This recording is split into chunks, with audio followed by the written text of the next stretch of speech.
ನಮಸ್ಕಾರ. ಇವತ್ತಿನ ನಮ್ಮ ವಿಶ್ಲೇಷಣೆಗೆ ಎಲ್ಲರಿಗೂ ಸ್ವಾಗತ. ನಮಸ್ಕಾರ. ಇವತ್ತು ನಾವು ಒಂದು ತುಂಬಾ ಚಂದದ ಮಕ್ಕಳ ಕಥೆ ಅಂತ ಅನಿಸಿದ್ರೂ ಆಳವಾದ ವಿಷಯಗಳನ್ನ ಇಟ್ಕೊಂಡಿರೋ ಒಂದು ಕನ್ನಡ ಕಥೆ ನೋಡ್ತಾ ಇದೀವಿ. ಪಪ್ಪುವಿನ ಪಟದ ಹುಡುಕಾಟ. ಹೌದು, ಇದು ಪಪ್ಪು ಅನ್ನೋ ಒಂದು ಪುಟ್ಟ ಹಕ್ಕಿ ಕಥೆ ಅಲ್ವಾ? ಹೌದು ಹೌದು. ಒಂದು ದಿನ ಏನಾಗುತ್ತೆ ಅಂದ್ರೆ, ಈ ಪಪ್ಪು ಆಕಾಶದಲ್ಲಿ ಆರಾಮಾಗಿ ಸಂತೋಷವಾಗಿ ಹಾರ್ತಾ ಇರುತ್ತೆ.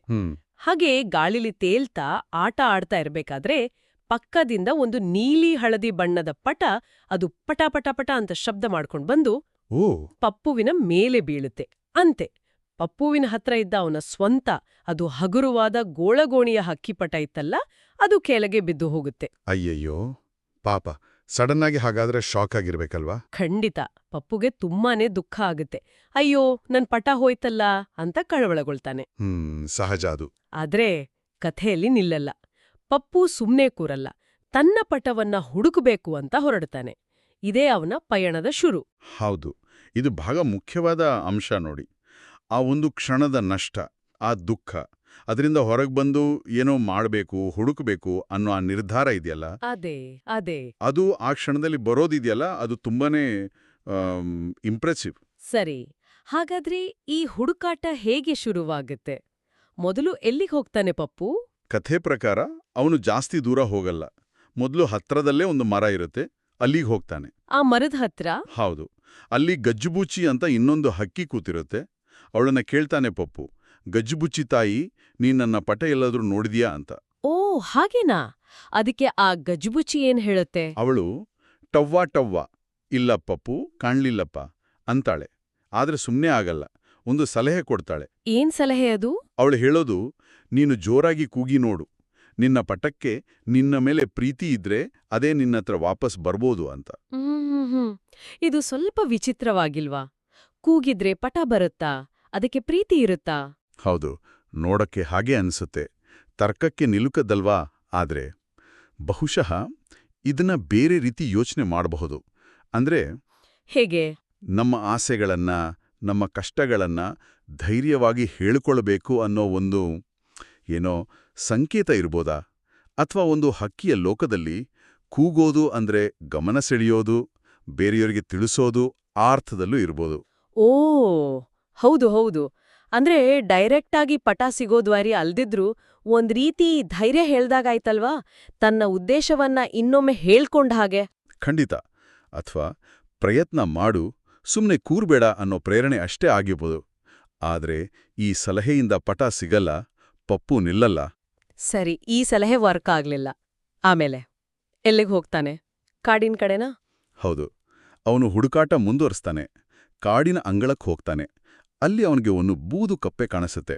ಕಪ್ಪೆನಾ? ಓಕೆ. ಹೌದು, ಅದು ಹಾರಿ ಕೂತಿರುತ್ತೆ.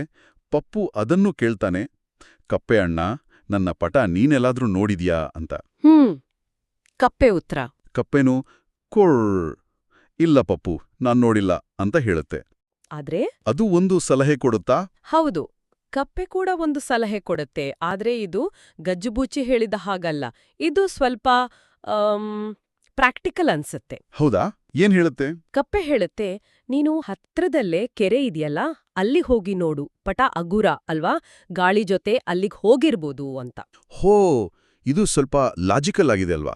ಗಾಳಿ, ಕೆರೆ, ಹಗುರ ವಸ್ತು. ಹೌದು, ಇದು ನೆಲದ ಮೇಲಿರೋ ಪ್ರಾಣಿ. ಅದಕ್ಕೆ ಗಾಳಿ ಹೇಗೆ ವಸ್ತುಗಳನ್ನ ತಗೊಂಡು ಹೋಗುತ್ತೆ, ಕೆರೆ ಹತ್ರ ಗಾಳಿ ಜಾಸ್ತಿ ಇರುತ್ತೆ ಅನ್ನೋ ಒಂದು ಅದರ ಪರಿಸರದ ತಿಳುವಳಿಕೆ ಅದು.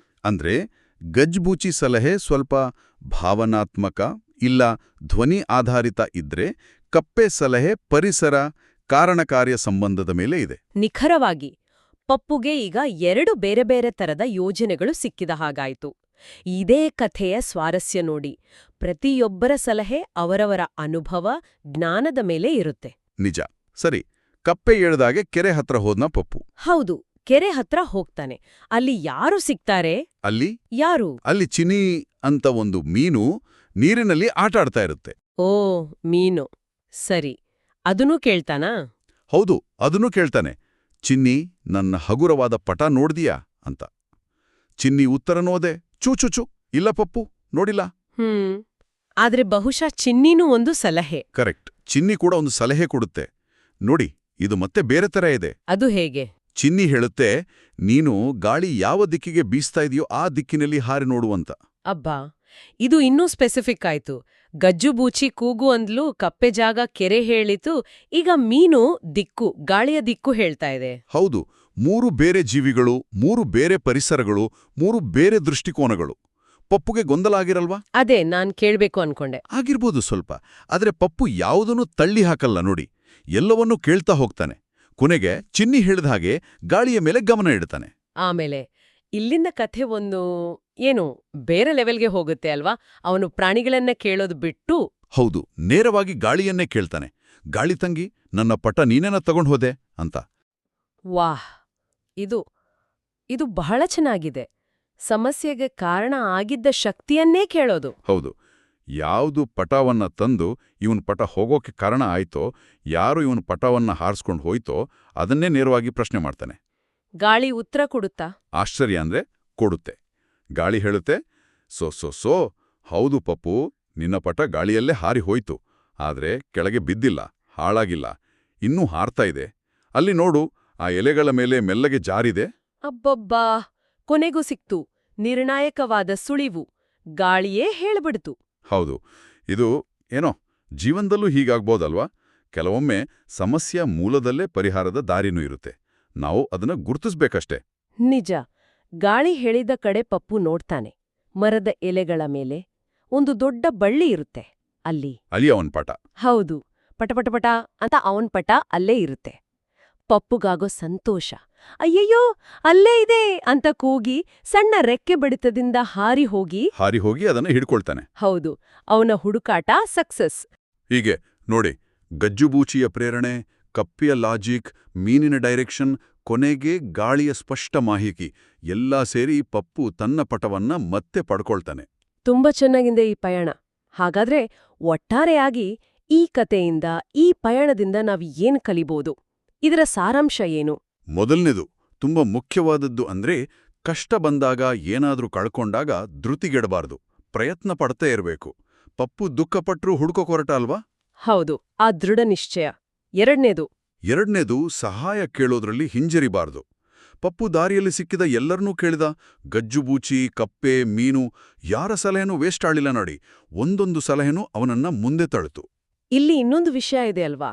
ಸಹಾಯ ಒಂದೇ ಕಡೆಯಿಂದ ನಾವು ಅನ್ಕೊಂಡ ಹಾಗೇನೆ ಬರಲ್ಲ ಅನ್ನೋದು. ಕರೆಕ್ಟ್.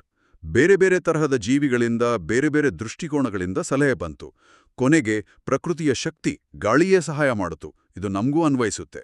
ಹೌದು, ನಾವು ಒಂದೇ ತರ ಯೋಚನೆ ಮಾಡ್ತಾ ಇದ್ರೆ ಸೊಲ್ಯೂಷನ್ ಸಿಗಲ್ಲ. ಕೆಲವೊಮ್ಮೆ ಬೇರೆ ಬೇರೆ ಕ್ಷೇತ್ರದ ಜನ, ಅನಿರೀಕ್ಷಿತ ಮೂಲಗಳಿಂದ ಬರೋ ಐಡಿಯಾಗಳಿಗೆ ನಾವು ತೆರೆದುಕೊಂಡಿರ್ಬೇಕು. ನಿಜವಾಗ್ಲೂ ಪಪ್ಪು ಅದನ್ನ ಮಾಡ್ದ. ಗಜ್ಜುಬೂಚಿ ಹೇಳಿದ್ದು ವಿಚಿತ್ರ ಅಂತ ಬಿಡ್ಲಿಲ್ಲ. ಬೇರೆ ಬೇರೆ ಸಲಹೆಗಳಿಂದ ಕನ್ಫ್ಯೂಸ್ ಆಗಿ ಸುಮ್ಮನಾಗ್ಲಿಲ್ಲ. ಮೂರನೇ ಪಾಠ ಸ್ನೇಹದ ಬಗ್ಗೆ ಇರಬಹುದಾ ಕಥೆ ಕೊನೆಗೆ? ಹೌದೌದು. ಪಪ್ಪು ಪಟ ಸಿಕ್ಕಿದ್ಮೇಲೆ ಅದನ್ ತಗೊಂಡೋಗಿ ತನ್ನ ಸ್ನೇಹಿತರಿಗೆ ತೋರಿಸ್ತಾನೆ. ಗಜ್ಜುಬೂಚಿ, ಬೂದು ಕಪ್ಪೆ, ಚಿನ್ನಿ ಮೀನು ಎಲ್ರೂ ಖುಷಿ ಪಡ್ತಾರೆ.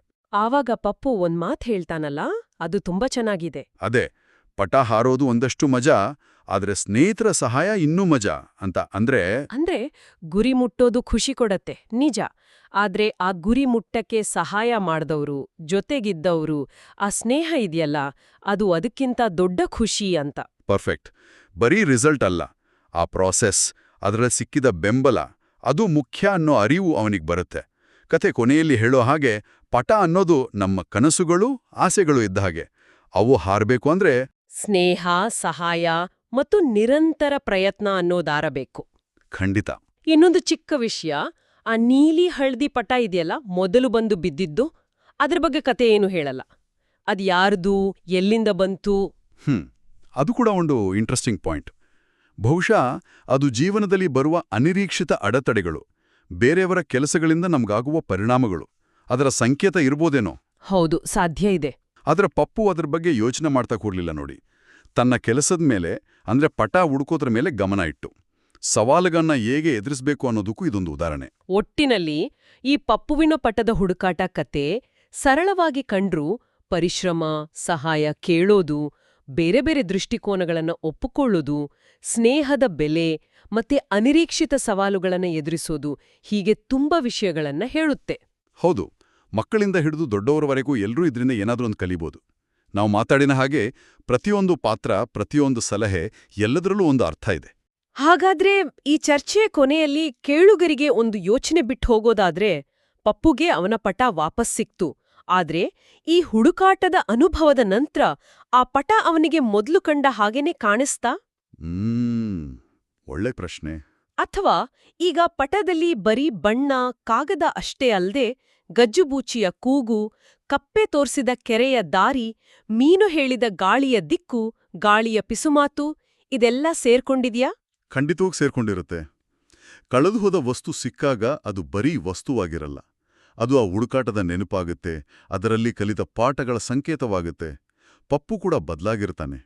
ಅವನ ತಿಳುವಳಿಕೆ, ಅವನ ಪ್ರಪಂಚ ನೋಡೋ ರೀತಿ ಖಂಡಿತ ದೊಡ್ಡದಾಗಿರುತ್ತೆ. ನಿಜ. ಬರೀ ಕಳ್ಕೊಂಡಿದ್ದಿ ಸಿಕ್ಕಿದ್ದಲ್ಲ, ಆ ಅನುಭವ ನಮ್ಮನ್ನ ಹೇಗೆ ಬದಲಾಯಿಸುತ್ತೆ ಅನ್ನೋದೇ ಮುಖ್ಯ ಅಲ್ವಾ? ಹೌದು, ಖಂಡಿತವಾಗಿಯೂ. ಪಪ್ಪುವಿನ ಈ ಚಿಕ್ಕ ಕಥೆ, ಅದರ ಹಿಂದಿನ ಆಳವಾದ ವಿಷಯಗಳು ಕೇಳುಗರಿಗೂ ಇಷ್ಟ ಆಗಿದೆ, ಸ್ಫೂರ್ತಿ ಕೊಟ್ಟಿದೆ ಅನ್ಕೊಳ್ತೀವಿ. ಮುಂದಿನ ವಿಶ್ಲೇಷಣೆಯಲ್ಲಿ ಮತ್ತೆ ಸಿಗೋಣ. ಖಂಡಿತ. ಎಲ್ರಿಗೂ ಧನ್ಯವಾದಗಳು. ಧನ್ಯವಾದಗಳು.